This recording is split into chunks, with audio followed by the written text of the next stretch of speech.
এক বেড়া হিন্দু বেড়া নতুন মুসলমান হইছে, বুঝছেন নি? নতুন মুসলমান হইছে বেচারা, মুসলমান হইছে তাবলিগা লাগো কাছে। নামাজের সময় হইছে, বেচারা ক্ষেতের মধ্যে ক্ষেত নিরাইতেছে। হিন্দুরা কি লুঙ্গি পিন্দে না ধুতি পিন্দে? তো বেটা তো নতুন মুসলমান, এখনো লুঙ্গি পিন্দার অভ্যাস করছে না, ধুতি পিন্দা রইছে। আজান হইছে, বাচ্চারা ক্ষেতের লাইল দিয়ে আসে আর কয় আপনারা মুসলমান হইছেন, আজান দিছে চলেন নামাজে যাই। বেচারা নতুন মুসলমান ক্ষেতের কাম কম হালায়া থুয়া নামাজ হইছে। গ্রামের মসজিদ তো মুসল্লি কম, আয়া দেখা করে ইমাম সাহেবের বরাবর পিছে জায়গাটা খালি। হে বেটা এই জায়গাতেই দাঁড়াইছে, নামাজও দাঁড়ায় যখন সেজদা দিছে, বেচারা তো ধুতির ফাঁক ফোকর একটু বেশি থাকে না, তো ফোলা ফাইন দাঁড়াইছে বেটার পিছে।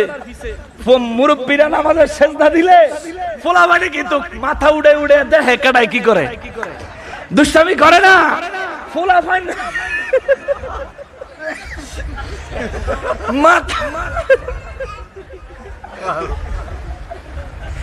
মাথা উড়ে দেখে এই নতুন মুসলমান বেচারা যে সেজদা দিছে, সেজদা দেওয়ানোর পরে তার ধুতির চিপা দিয়ে এই পায়ের জায়গা বিভিন্ন জায়গা দেখা যায়।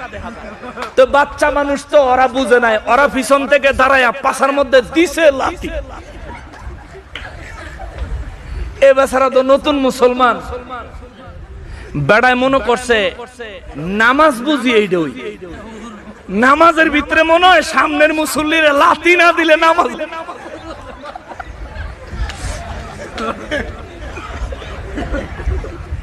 এবারে দাঁড়াইছে ইমাম সাহেবের পিছে, হে বেড়ায় ওইটাই ইমাম সাহেব।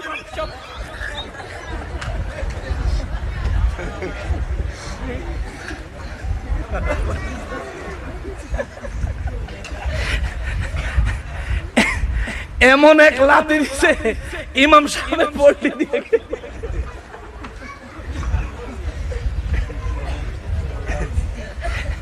ইমাম সাহেব চিন্তা করতেছে, ওরে বাবা আল্লাহর গজব।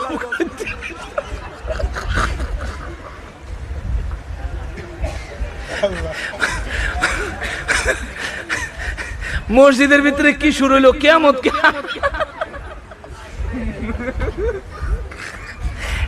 কিয়ামত কি আয়া পড়লো নাকি?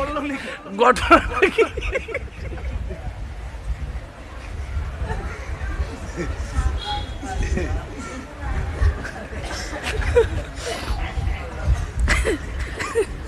ইমাম সাহেব শীতে বইরা কালাটা পিছের দিকে ঘুরে ছায়া দেয়, হিন্দু বেড়া সোজা কারিয়ে রয়েছে।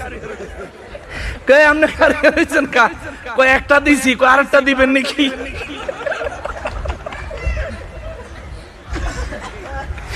ইমাম সাহেবেরে এ বেচারা কয় হুজুর এটা কি নামাজের ভিতরে নাই? কয় ধর্মী আপনি করছেন নাকি? ইমাম সাহেবের আপনি চিৎ করে আনতে দিছে। হুজুর পিছন দিয়া কাটা জানি আমার লাথি দিছে, আমি তো নতুন মুসলমান হয়েছি, আমি বুঝি নামাজও বুঝি লাথি দেওয়ান লাগে, এর লেগে হুজুর দিয়ে বুঝছি।